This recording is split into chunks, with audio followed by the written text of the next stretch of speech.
হাসিনাকে বিদায় করছে আসলে ভালো মন্দ খাওয়ার জন্য দেশের পাবলিকরা। এখন দেখে যে না আসলেই মানে তিল থেকে তাল হয়ে গেছে। এখন তো খুবই অবস্থা দেশের খারাপ। আসসালামু আলাইকুম, সবাই কেমন আছেন?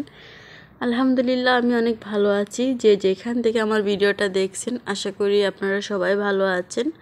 আর প্লিজ একটা করে লাইক দিতে ভুলবেন না যারা আমার ভিডিওটা দেখছেন, আমাকে যারা ভালোবাসেন।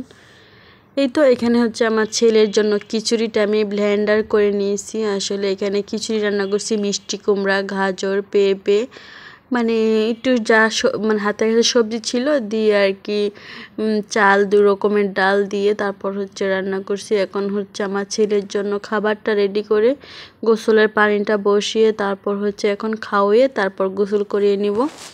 এখন সময় হচ্ছে বাজে 10:30। আমার পোলা 11টার দিকে আবার ঘুমাবে। তো এই তো এখানে আমি গেছিলাম বাহিরে হাঁটার জন্য। তারপর হচ্ছে দেখি যে সবজি বিক্রি করতেছে সস্তায়। তারপর আর কি নিয়ে আসলাম যে কিনা আমাদের হাসিনা থাকতে শাকের আড়ি ছিল 20 টাকা আড়ি, 30 টাকা আড়ি, এখন তো আরও বেশি।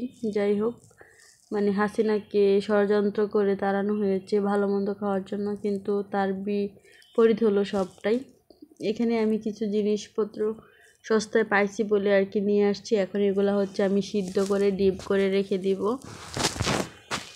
আসলে কি বলবো, মনের ভিতরে অনেক দুঃখ আছে, আপনাদেরকে যদি বলি হয়তো বলা শেষ হবে না। যাই হোক, সবজিগুলো হচ্ছে গুছিয়ে নিব।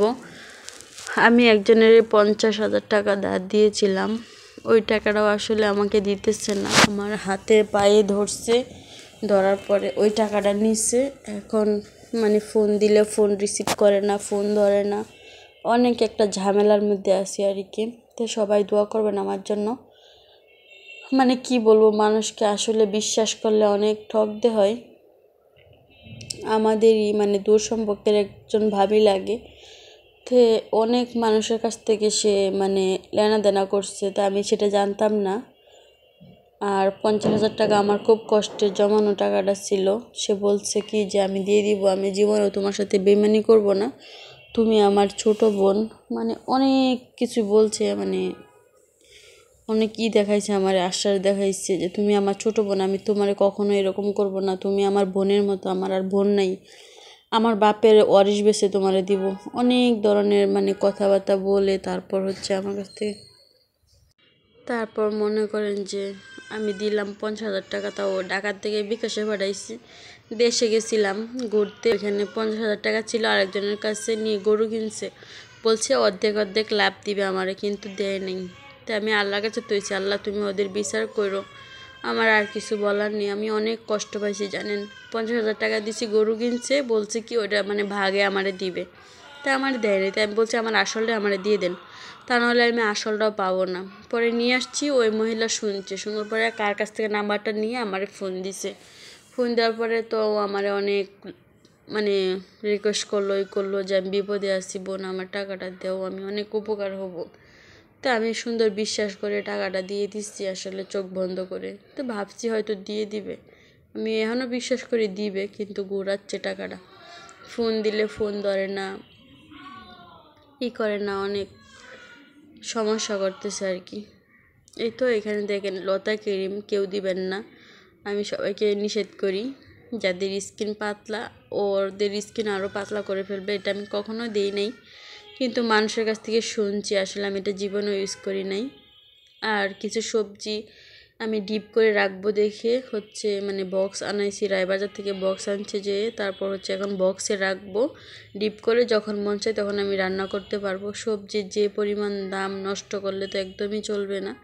তো আমি এগুলো আর কি ডিপ করে রেখে দিব আর কি। তো বক্স ছিল না বাসায়, মানুষ রান্না করে দিতে দিতে একদমই বক্স শেষ হয়ে গেছে। তো বললাম বক্সগুলো ধুয়ে দিয়ে, আসলে ও যায় আলি যায় আবার বক্সগুলো নিয়ে আসছে। তো কেউ খারাপ কমেন্ট করবেন না, আশা করি আমার ভিডিওটা সবার কাছে ভালো লাগবে। আর আপনারা জানেন আমার বিস্তারিত আপনারা সবাই শুনছেন, তো আশা করি আপনাদের কাছে খুবই ভালো লাগবে। আর আমি সুন্দর করে কথা বলতে পারি না, প্লিজ সবাই কমেন্ট দৃষ্টিতে দেখবেন। তো সবাই একটু বেশি বেশি করে দোয়া করবেন যেন আমি টাকাটা পেয়ে যাই। আসলে আমার টাকাটার কথা মনে হইলে আমার অনেক খারাপ লাগে, আমার অনেক কষ্টের টাকা, বুঝতেই তো পারেন, কাজ করে জমাইছি। এর ভিতরে যদি টাকাগুলো আমি কোনোদিনও একটা জিনিস মন চাইলে কিনি নেই, কোনোদিনও একটা জিনিস মানে শখ করে আমি বানাবো যে সেটাও করি নাই জানেন। মানে অনেক কিছু বিসর্জন দিয়ে টাকাগুলো জমাইছি। মানে একটা ব্যাংকে অ্যাকাউন্ট খুলছিলাম, ওইখান থেকে টাকাগুলো উঠাইছি, ওইটাও আমার জামাইয়ের কাছে। মানে আমার এখন বলতে কিছুই নেই, কোনো কিছুই নেই আর কি। তো এরকম কাউরে টাকা পয়সা দিয়ে বিশ্বাস করবেন না। আমি আসলে অনেক ঠকেছি, আমার আপন মানুষের কাছ থেকে আমি ঠকেছি, বিশেষ করে আমার জামাইয়ের কাছ থেকে। বিশ্বাস কাউরেই করবেন না, কাউরে না, যে নিজের হাজব্যান্ডকেও না, বাবাকেও না, কাউরে না। আজকে টাকা দিবেন, আজকে ভালো, পরে চাইতে যাবেন, পরে আপনি খারাপ হয়ে যাবেন। আসলে টাকা দিয়ে ভালোবাসা টিকে না, টাকা দিয়ে সম্পর্ক থাকে না। এখানে ফ্রিজটা হচ্ছে, এটা ঈদের মাংস, এটা উঠানো যায় না। তো রাত্রেবেলা বন্ধ করে রাখতে কইছি, বন্ধ করে রাখে নাই, সকালবেলা বন্ধ করে রাখছি। এখন আমি তো লড়াইতে পারি না, আলিরে বললাম যে তুই একটু উঠায় দিই আর কি, উঠায় দিচ্ছি আর কি। তারপর হচ্ছে আমি বক্সগুলো আর কি মুছে রাখবো সুন্দর করে। এই তো উঠাইতে পারতেছে না, অনেক কথা আগেই বলছিলাম, আসলে কথা বললে এরা কথাই শুনে না। এই তো উঠে গেছে। এখন রক্ত দিয়ে ফ্রিজ মাখানো, 4টা ফ্রিজ বাসায়, তারপরেও জিনিস হয় না, ধরে না।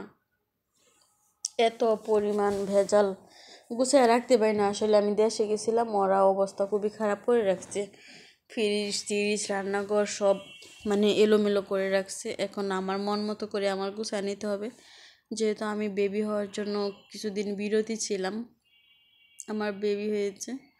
এখন যেহেতু আবার কাজে জয়েন করছি, তো এখন তো আমার মন মতো করে গুছিয়ে নিতে হবে।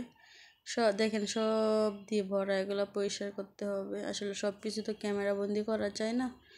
তো সবাই প্লিজ একটি করে লাইক দিবেন, এতে করে কি হয়, ভিডিওটা আরেকজনের কাছে যেতে সাহায্য করে। আমি আসলে ভালোভাবে কথা বলতে পারি না, প্লিজ সবাই ক্ষমা দৃষ্টিতে আমাকে দেখবেন।